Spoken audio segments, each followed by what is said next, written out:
If you and I could select the 2025 Team USA Bass World Championship team, who would we select?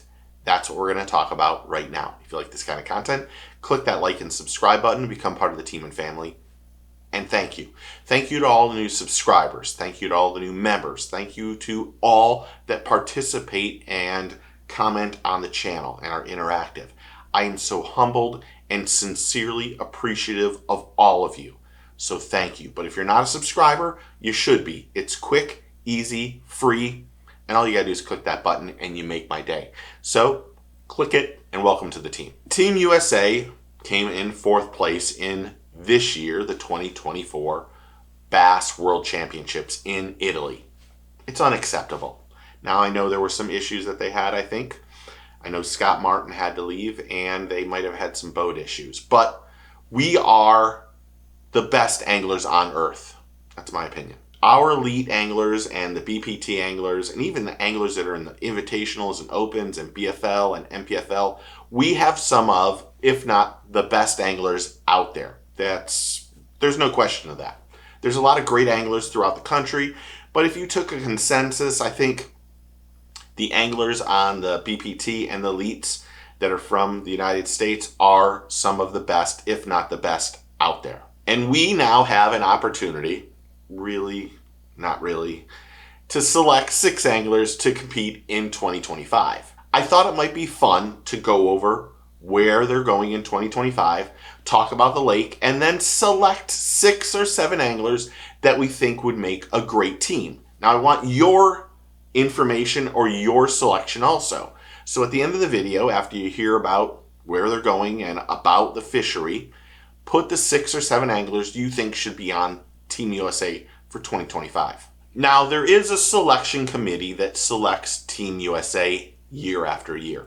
And they look at many things, and I'm going to read them. They look at where the anglers have medaled in the past. They look at their championship experience. One of the major things is, can they have, or do they have the ability to work as a team? This is a team. This isn't individual. You're competing for Team USA, nothing else. So the team comes first. They don't just look for anglers who are scopers. They want well-rounded anglers. And it's going to be very important on selecting the correct anglers for where they're going in 2025. They also want these anglers to have a good social media presence so they can promote the sponsors that pay for this whole tournament. Now, these anglers are selected fairly soon.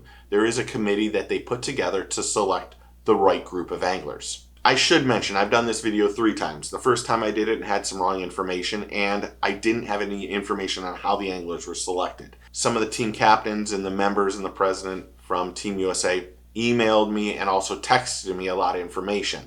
I also got a lot of information from a Facebook group called the Bass Fishing South Africa. And last, one person direct messaged me on Facebook. His name's Tim, and he gave me all sorts of information on South Africa fishing. So Tim and that Facebook group, the Bass Fishing South Africa, seriously guys, thank you for the help. I really appreciate it. In 2025, Team USA and all the teams are going to be going to South Africa.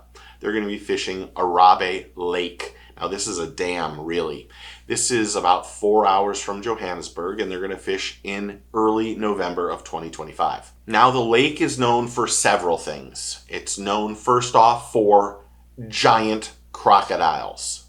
Giants. I was told, and I quote, that our alligators here in Florida look like toys compared to how big the crocodiles are on Lake Arabie, or Arabie Lake, which should add a little fun and some drama to the fishing. Here in Florida, to keep it real, alligators don't bother Florida anglers. I mean, if you're using a topwater or a whopper plopper or something that's skirting on top of the water, yes, you have gators or little gators that will follow that bait in. But we don't really worry about alligators until it's mating season. And unfortunately, that's about the same time that they're going over to Arabie Lake. The crocodiles should be finding a partner. I also heard that there's lots of snakes and creepies around that area because it's considered kind of the outback. Arabie is also known for a lot of trees and structure in the water. I was told that it had That the bass relate to the structure, the laydowns, the trees, the ledges, and the rock piles. They're all places where bass hide. And local tournaments average about a 15 to 20 pound bag to win. However, there are several occasions where 10-pound bass are caught. So this will be a drastic difference from Italy to South Africa, where in Italy the 1.5, 2-pound bass was big. Over in South Africa, we might see 10-pound bass caught using either a fluke or a paddle tail or a spinner bait, or bouncing that bait off of some structure that's in the water. And knowing that the bass are more bank oriented and not in super deep water where we need forward facing sonar, I think selecting 6 anglers who are bank oriented anglers is crucial for us to take home gold, because coming home with anything less shouldn't happen. I'm calling the 2025 Team Redeem, because we came in 4th place with 6 fantastic anglers, including Scott Martin, Scott Canterbury, Joyce Fuentes, Fred Rubanis, Jacob Wheeler, and Dustin Cannell. But the fishing was a lot smaller fish than what we're going to deal with in South Africa. So we need to have anglers that are very bank oriented, that can do scoping and fish the bank.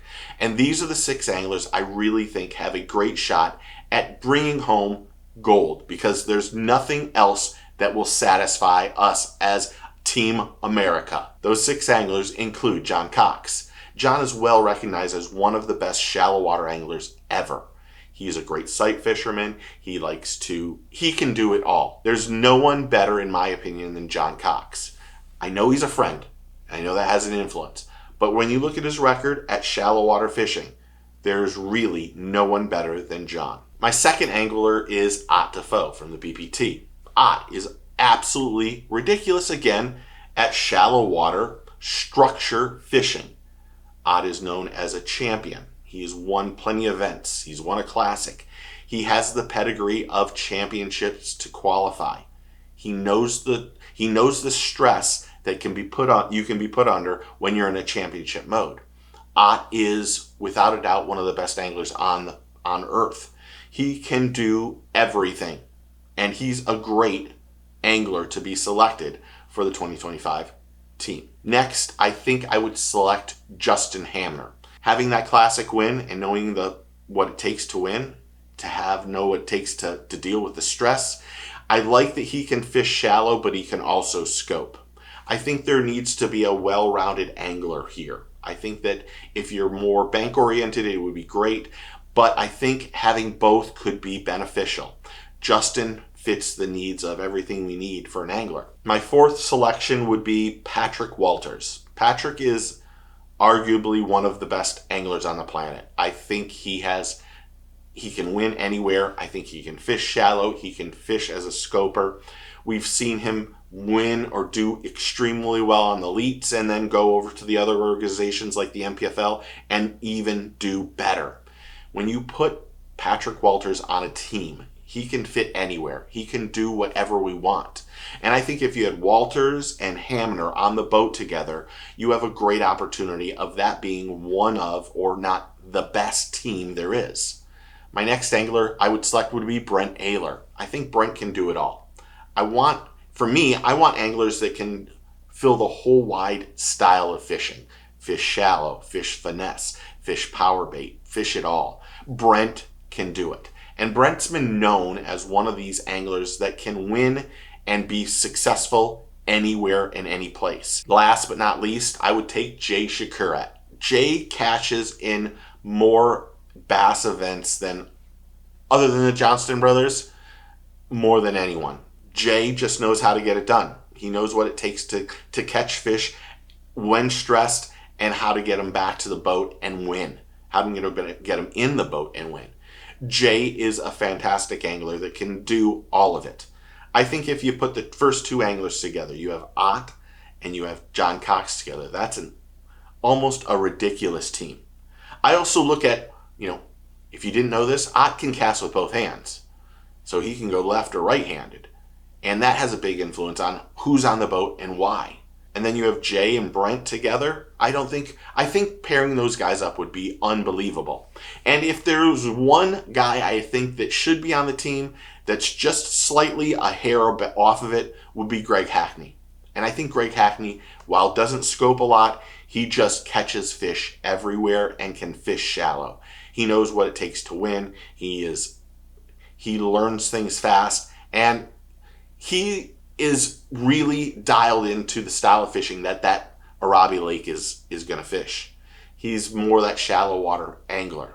He is on that verge that I think you could plug Greg in for anybody on that team, except maybe Walters, and you would be successful. We need to bring home gold in 2025. So who are your 6 anglers you would select? Or 7. If you have to take a wild card, pick 7. Who are the 7 anglers you take from BPT and elites? Take them from all, okay? So comment below and tell me what you think. Remember, take a kid fishing, get your fish on. Team America, let's go for gold. Thank you, cheers, and tight lines.